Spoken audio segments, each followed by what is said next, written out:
about the idea of a bubble around the planet. This is another image of Bernard Easton's showing very clearly what can happen if you can energize this area. What he shows in energizing this is this cyclotron resonance effect that creates this bubble. The amount of energy required to create a global effect is quite large. In fact, when Bernard Easton first envisioned this system, the amount of energy that he visualized coming off of an antenna field was somewhere on the order of 100 million watts. And we're going to come back to that number as we go through the presentation today, because it's a very important issue in terms of what this project could entail. One of the things that when we go through the discussion of the applications of the technology, we'll talk a little bit too about the power levels necessary to create these varying effects. In terms of the overall program itself by the military has maintained throughout this project that it has nothing to do with Bernard Easton, which is in and of itself probably the biggest departure from the truth. When you look at the fact pattern, the paper trail on the project, which we're going to present in a few moments, you'll see how Bernard Easton's work really does come into play on this project. What Bernard envisioned was a single antenna field of very large size. In fact, the size that he envisioned initially ran 20 kilometers by 20 kilometers square. Huge by anyone's standards. HAARP is, of course, much smaller than that at this stage of development. But as we go into the next slide to look at the overall effects, a couple things that we can first take a quick look at is if you look at the owner of this patent, this is APTI Incorporated, which is Arco Power Technologies, Inc., which is the subsidiary of Arco, Atlantic Richfield. In this particular patent, not by Bernard, but one built upon Bernard Easton's ideas, at the lower portion of the screen, in this section under U.S. Patents References Cited, this is where you're required to show the information as to where it came from or what built your idea. And when you look at the other portion of the screen, what was this particular idea building? Well, it was based in part on a particle beam weapon system, on backscattering technologies, which is radar technology we'll talk about shortly, and also space-based ballistic missile defense systems, or Star Wars systems. When you look at the next slide, which shows sort of the application of what this specific weapon application is, I think we can see quite clearly what we're talking about. In this case, we have graphically depicted at the bottom of the screen an antenna. In this case, is a single antenna, but it's strictly for graphic purposes. What it does is it sends energy up, creates an energy field around these objects in space, and then using a gamma ray detector, which is actually one of the inventions that are held by APTI in a packet of inventions, can determine which of those objects are actually carrying nuclear payloads and which are not. Now, why is that important? When you think about an attack, which the military envisioned for a couple of decades, what they envisioned happening is 100,000 incoming objects. And of those 100,000 incoming objects, perhaps 100, maybe 200, maybe as many as 1,000 would actually carry nuclear payloads. In order to isolate the target, you have to be able to discriminate which are decoys and which actually are genuine threats, because there's no way that we have the capability of, with certainty, taking out all of those targets. So the situation is, in terms of the military, has been, how do you distinguish? What can we do? In this particular technological application, what you have is a system that can discriminate. In other words, reducing the targets to those that are really targets of interest. And this is done with a transmitter such as HAARP being able to generate power levels of sufficient quantity and size. Now, it's not the only patent. As I said, there are 12 patents associated with this project. 3 were Bernard Easton's. The others were based in large part on his work. But all of those other patents that were based on his work required one unique feature. They required a focusing capability. This was the key element in Bernard's work. In fact, the key element leading to his patent. The slide that we had showed earlier showing that energy focus is really important in terms of application.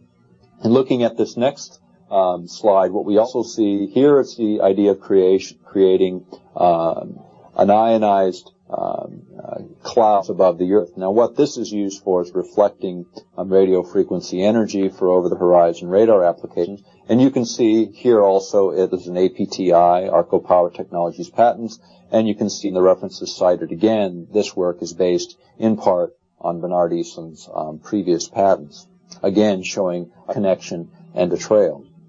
In terms of the next slide, it shows sort of the application of this and what it looks like graphically. And this is important in terms of describing the technology. When you look at this particular aspect of the project and what it does, in this view, you can see what they're using here again graphically is they're creating a plasma layer in the ionosphere. And this can be visualized as a layer of energy. And what it is used for is reflecting energy from another transmitter over the horizon, and you can see the horizon of the Earth, and to look over the horizon to see what might be incoming. And in this case, it's showing picking up an airplane over the horizon. Now, as this diagram indicates, it requires two transmitters. In fact, there are two in Alaska. There's a smaller transmitter called High Pass, which is located just outside of Fairbanks, about 250 miles from the HAARP facility.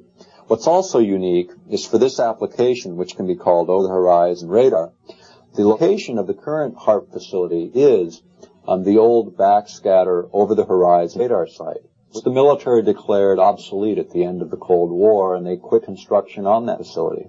What in fact the record shows is that the technology wasn't obsolete because of the ending of the Cold War. It became obsolete because of the advancement of the technology. The old backscatter technology, when objects came close in from a distance, you couldn't distinguish what those objects were. It wasn't so versatile as to be able to be used close and at a distance. What this kind of technology, the new technology, brought in the program, allows you to distinguish objects at a very, very far distance over the horizon, as well as within just a few kilometers of the site itself.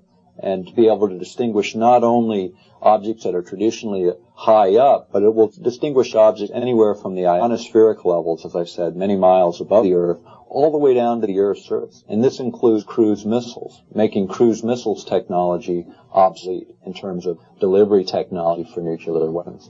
So in that specific application, what we have is a far superior and advanced technology. In addition to that capability, the same transmitter can also distinguish which of those objects, as we said previously, are actually carrying nuclear payloads. And this, again, is quite important. In addition, there's a third application of this particular use of the HAARP system. If you increase the power level even higher, you can create what are called bit errors in the computers, the onboard avionic computers controlling flight of those incoming objects, so as to cause the computers to fail and the objects to crash. At an even higher level of energy, you can create another effect where actually electronic components melt, causing the missiles to disable and crash. Those are just some of the applications based on the patents. All of those patent applications tie right back to Bernard Eastland. If we go to the next slide, in terms of additional projects, this one is interesting. This is the idea of creating an artificial ionosphere mirror, which can be tilted. Now, this is similar to what we were just talking about in terms of over-the-horizon effect, except what we have in this case is something that can be tilted, a plasma layer that can be tilted like a hand mirror to reflect radio frequency energy as opposed to light energy, which is what a hand mirror would reflect.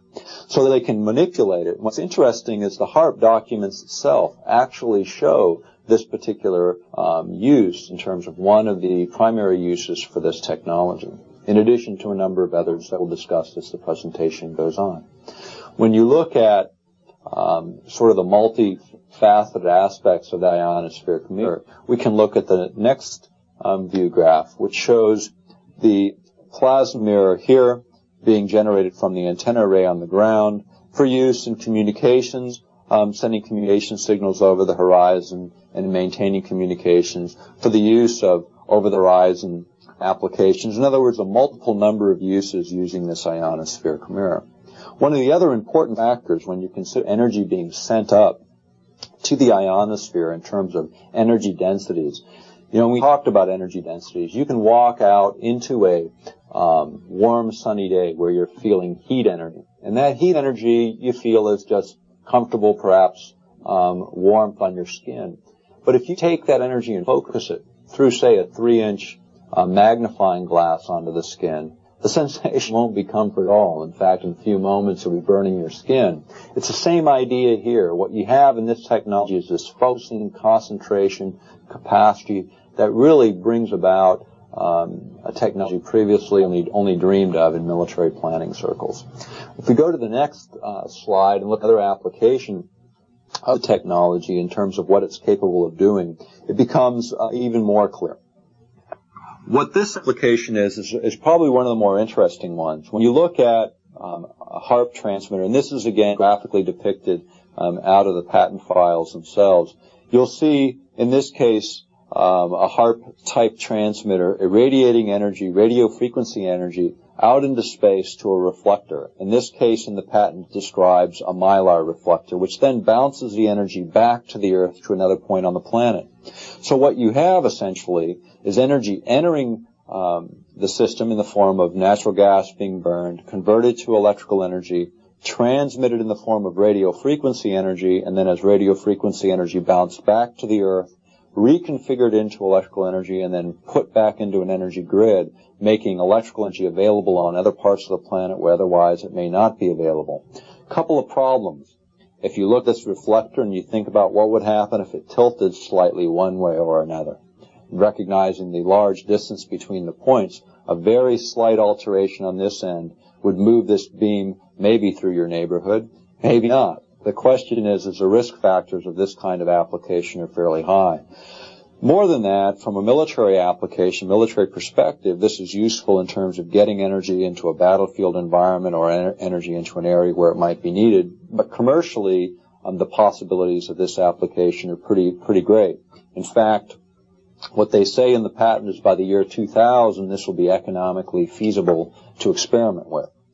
The problem, from our perspective on this particular application, is that it represents again a use of energy that may in fact cross a number of lines. In fact, when you look at the subtitle of our book is Advances in Tesla Technology, this is probably the place where most people think back on Nikola Tesla. And Nikola Tesla, for those that may not be aware, was the inventor of the AC generating and transmission system that we all currently enjoy for our basic power supplies in our homes and our businesses. What Tesla envisioned also was a way of transmitting electrical energy wirelessly. In fact, when you look at the early patents, Bernard Eastland, it was Nikola Tesla's ideas that stimulated that particular interest on Bernard's part, and Bernard saw the applications. In fact, when I first looked at the HAARP story, the way I ended up getting involved in the HAARP story was reading an obscure journal article in an Australian publication called Nexus, talking about HAARP. And it mentioned the first 3 patents of Bernard Eastland.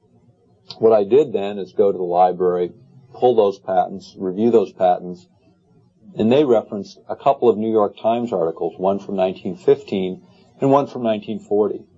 What struck me as I read those was, who was doing this kind of work in 1950, 1940? And the first thing that jumped to mind was it's got to be Tesla. And when, in fact, I pulled those original patents, it talked about a new weapon system with huge potentials that would, in fact, even melt electric circuits on airplanes many, many miles away. And this is early, just after the turn of the century, and then moving into the beginnings of World War II. In 1940.